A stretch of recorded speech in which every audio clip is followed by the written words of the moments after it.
بسم اللہ الرحمن الرحیم۔ عید الفطر سے متعلق چند باتیں عرض کرنی ہیں۔ ایک تو یہ کہ عید کی تیاری سے متعلق ہمارے یہاں ایک فتنہ برپا ہو جاتا ہے جو کہ عید الفطر میں زیادہ ہوتا ہے اور عید الاضحیٰ میں کچھ کم ہوتا ہے۔ عید الفطر اور عید الاضحیٰ کو اللہ تعالیٰ نے مسلمانوں کے لیے بلا شبہ خوشی کا دن قرار دیا ہے، اور اتنی بات بھی شریعت سے ثابت ہے کہ اس دن جو بہتر سے بہتر لباس کسی شخص کو میسر ہو وہ لباس پہنے۔ لیکن آج کل اس غرض کے لیے جن بے شمار فضول خرچیوں اور اسراف کے سیلاب کو عیدین کے لیے لازم سمجھ لیا گیا ہے، اس کا دین اور شریعت سے کوئی تعلق نہیں ہے۔ آج یہ بات فرض اور واجب سمجھ لی گئی ہے کہ کسی شخص کے پاس مالی طور پر گنجائش ہو یا نہ ہو، لیکن وہ کسی نہ کسی طرح گھر کے ہر فرد کے لیے نئے سے نئے جوڑے کا اہتمام کرے، گھر کے ہر فرد کے جوتے ٹوپی سے لے کر ہر چیز نئی خریدے، گھر کی آرائش اور زیبائش کے لیے نت نئے سامان فراہم کرے، دوسرے شہروں میں رہنے والے اعزاء و اقارب کو قیمتی کارڈ بھیجے اور تمام امور کی انجام دہی میں کسی سے پیچھے نہ رہے۔ اس کا نتیجہ یہ ہو رہا ہے کہ ایک متوسط آمدنی رکھنے والے شخص کے لیے عید الفطر اور عید الاضحیٰ کی تیاری ایک مستقل مصیبت بن چکی ہے۔ اس سلسلے میں وہ اپنے گھر والوں کی فرمائشیں پوری کرنے کے لیے جب جائز ذرائع کو ناکافی سمجھتا ہے تو مختلف طریقوں سے دوسروں کی جیب کاٹ کر وہ روپیہ فراہم کرتا ہے تاکہ ان کی غیر متناہی خواہشات کا پیٹ بھر سکے۔ اور اس عید کی تیاری کا کم سے کم نقصان تو یہ ہے کہ رمضان اور خاص طور سے آخری عشرے کی راتیں اور اسی طرح عید الاضحیٰ کے پہلے عشرے کی راتیں، بالخصوص عید الاضحیٰ کی شب جو گوشہ تنہائی میں اللہ تعالیٰ سے عرض اور مناجات اور ذکر و فکر کی راتیں ہیں، وہ سب بازاروں میں گزر جاتی ہیں، اور اسی طرح عید الفطر کی رات بھی بازاروں میں گزر جاتی ہیں۔ عید الفطر میں گلے ملنے کا کیا حکم ہے؟ سب سے پہلے مصافحہ کرنا، پھر معانقہ۔ اس سے متعلق حضور اکرم صلی اللہ علیہ وسلم نے ارشاد فرمایا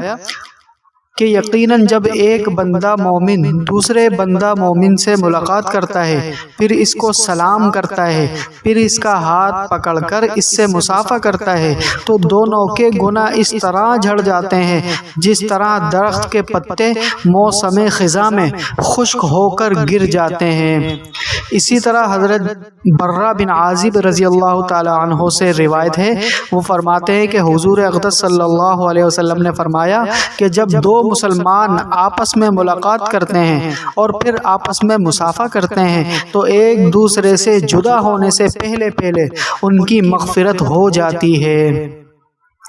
حضرت ابو امامہ رضی اللہ تعالی عنہ سے روایت ہے کہ رسول اللہ صلی اللہ علیہ وسلم نے فرمایا، تمہارے آپس میں سلام کی تکمیل سلام کے بعد مصافحہ کرنا ہے۔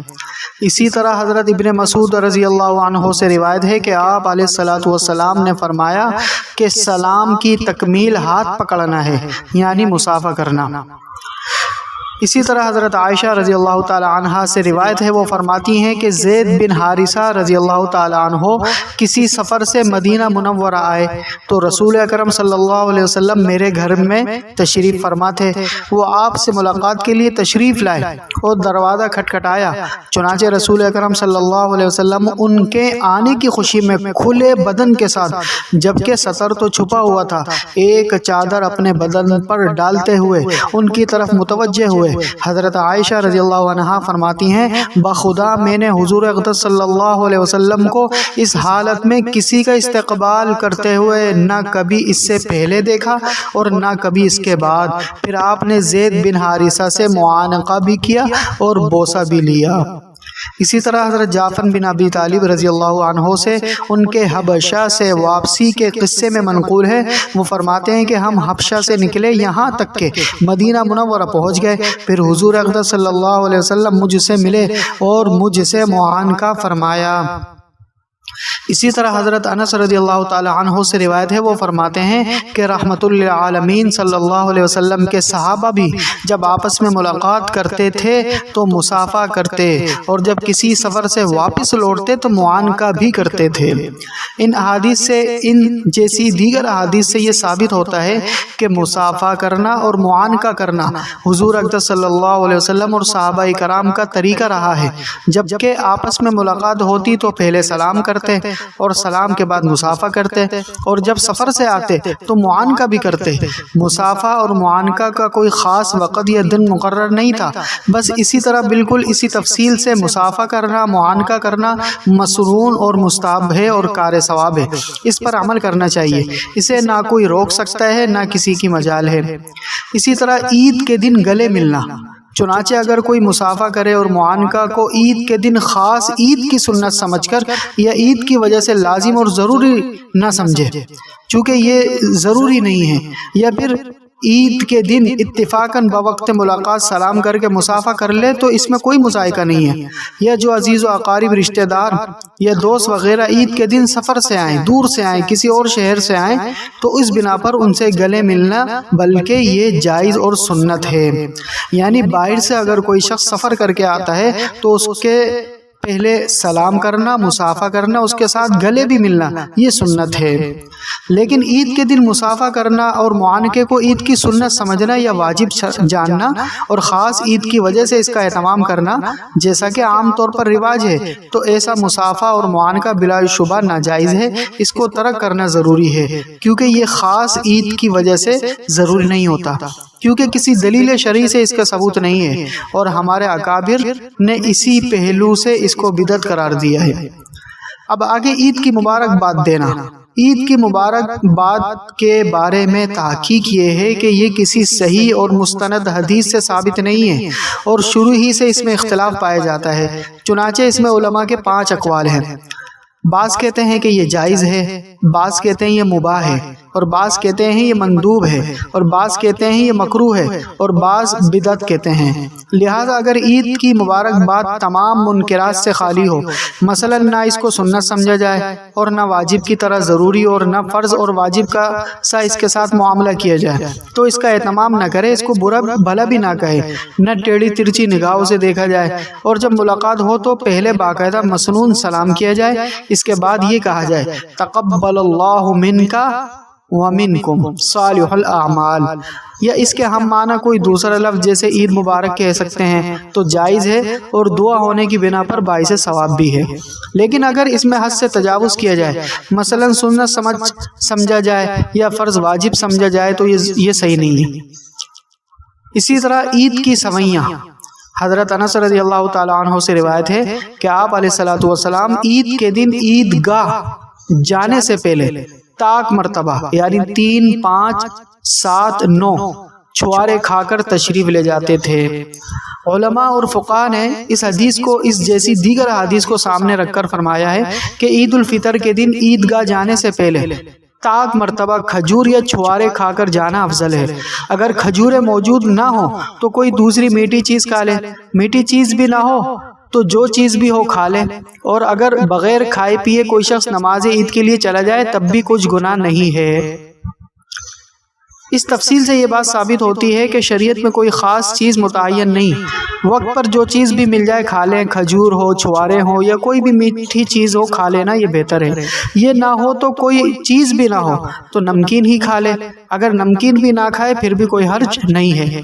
لہذا خاص سوئیوں کو عید کی سنت قرار دینا یا انہیں عید کے دن پکانے کو ایسا لازمی اور ضروری سمجھنا کہ جو شخص عید کے دن سوئیاں نہ پکائے اس پر شرعی حیثیت سے اس کو برا سمجھا جائے، یہ ناجائز ہے۔ البتہ جو لوگ ایسا نہ سمجھیں بلکہ محض اپنی سہولت یا پسند کے مطابق بنائیں تو اس کو بدعت نہیں کہا جائے گا۔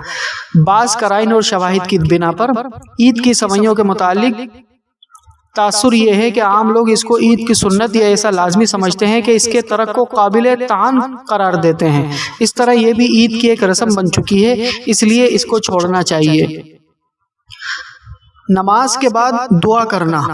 اکثر مقامات پر خطبہ عید کے خطبے کے بعد دعا کرتے ہیں، یہ طریقہ سنت کے مطابق نہیں ہے، کیونکہ حدیث میں ہر نماز کے بعد دعا کی قبولیت عمومی طور پر وارد ہے، لہذا نماز عید بھی اس عموم میں داخل ہے اور اس کے بعد بھی دعا کرنا مستحب قرار پائے گا۔ البتہ خطبے کے بعد دعا کسی طرح بھی ثابت نہیں ہے، چنانچہ نماز کے بعد دعا ترک کر کے خطبے کے بعد دعا کرنے سے سنت میں تبدیلی لازم آتی ہے، جس سے بچنا چاہیے۔ حکیم الامت حضرت مولانا اشرف علی تھانوی رحمہ اللہ ایک سوال کے جواب میں تحریر فرماتے ہیں، البتہ بعد نماز کے آثار کثیرہ میں مشروع ہے اور دبر الصلاۃ اور اوقات اجابت دعا بھی ہے۔ بہرحال بعد نماز دعا کرنا اور بجائے اس کے بعد خطبہ مقرر کرنا یہ سنت اور قابل اعتراض ہے۔ حضرت مفتی عزیز الرحمان صاحب فرماتے ہیں کہ الحاصل استحباب دعا بعد نماز عیدین احادیث مذکورہ سے ثابت ہے اور خطبے کے بعد دعا ثابت نہیں ہے، پس معلوم ہوا کہ اتباع رسول صلی اللہ علیہ وسلم نماز عیدین کے بعد دعا کرنے میں ہے، نہ کہ اس کے ترک کرنے میں، اور خطبے کے بعد اتباع سنت دعا نہ کرنے میں ہے۔ باقی ترک ایسے امور مستحبہ کا ظاہر ہے کہ لائق ملامت نہیں، لیکن خطبے کے بعد دعا مانگنے کو بالکل ناجائز بھی نہیں کہا جا سکتا، کیونکہ جب احادیث سے دعا کرنے کا صراحتاً کوئی مقام ثابت نہیں ہے تو اس کو بالکل ناجائز قرار دینے کی بھی کوئی وجہ نہیں ہے۔ سوال صرف افضل اور بہتر کا ہے۔ ہمارے نزدیک دعا نماز عید کے بعد کرنا یہ بہتر اور افضل ہے، تاہم اگر کوئی شخص خطبہ عید کے بعد دعا مانگے تو متعدد علماء کرام نے اس کو بھی جائز بولا ہے،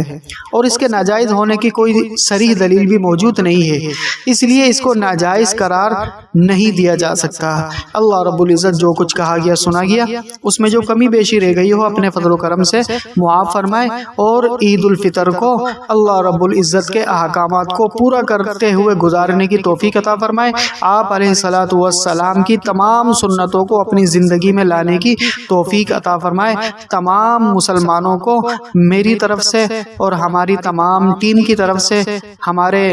سنشائن ریہیبلیٹیشن سینٹر کے تمام عملے کی طرف سے بہت بہت عید الفطر کی خوشیاں مبارک ہو۔ تقبل اللہ منا ومنکم صالح الاعمال۔